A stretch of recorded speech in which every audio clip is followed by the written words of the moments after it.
Does anybody know what was Jesus' first miracle? Happened in the town of Cana? Turning water into wine.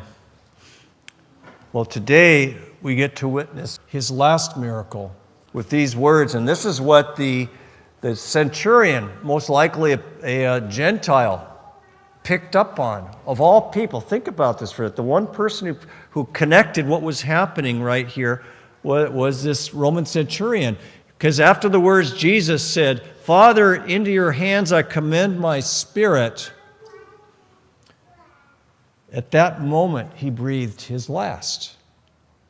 And the centurion's breath was taken away because he said this man was innocent beyond all doubt. How would he know that? What is it that proved this innocence of the Lord Jesus Christ, where this man would make this acknowledgement? And in fact, in one of the other Gospels, the centurion says, truly this man was the Son of God. It has to do with what Jesus says. Nobody can say, God, I give you my spirit, and die.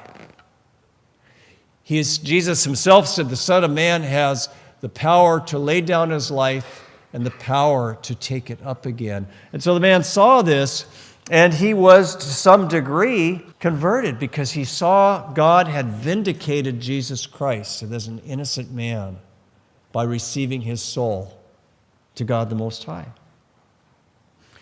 I find it astonishing that in his death, Jesus is still converting souls. He is still taking their breath away by what he does, his power, his ability, who he is, who God has made him as a man and God the Son in one person.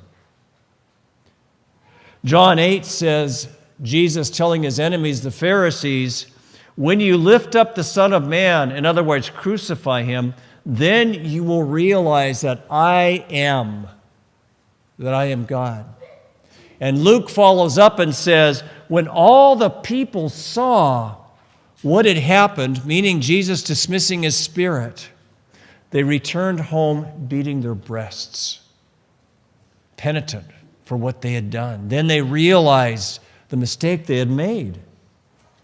In fact, I suggest that all creation at the moment of the death of Jesus Christ holds its breath, pauses, considering what this means.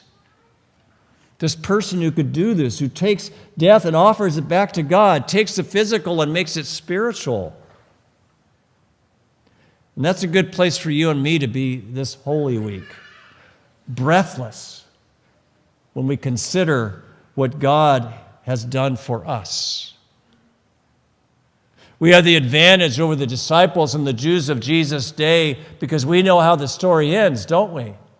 We can't pretend that we don't know about the resurrection that comes about on the third day after the death of Jesus Christ. But the disciples were told, but they couldn't understand it. They couldn't handle the truth that Jesus told them that he would suffer, die, and then rise again. In fact, I think there was only one person on earth in Jesus' day who got it, who would expect after the death the resurrection. And you good Catholics know who that is, right? Who is it? Mama Mary, because she knew him. She shared heart with him. He was flesh of her flesh. At the beginning and the end of your passion, God will take your breath away. But not out of sorrow and fear, but out of joy at what's awaiting us because of what Jesus did when he gave his breath back to God. There are two events that are joined. You cannot separate these two events for all eternity. One is the crucifixion, and the other is the resurrection. You can't have one without the other. Even in heaven, Jesus Christ still has the nail marks in his hands and the spear mark in his side. In the Eucharist, what do you receive? What will you receive today? The body and blood of the Son of Man on the cross, or the bread of life of the resurrected Jesus? You receive both. It's always one with God. There's only one Lord Jesus Christ.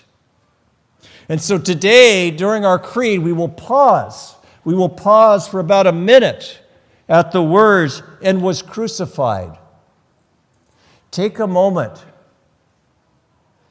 and just sit, kneel, breathless before God, considering what He has done for you, what He has given to you and me with this gift, with this death and this resurrection.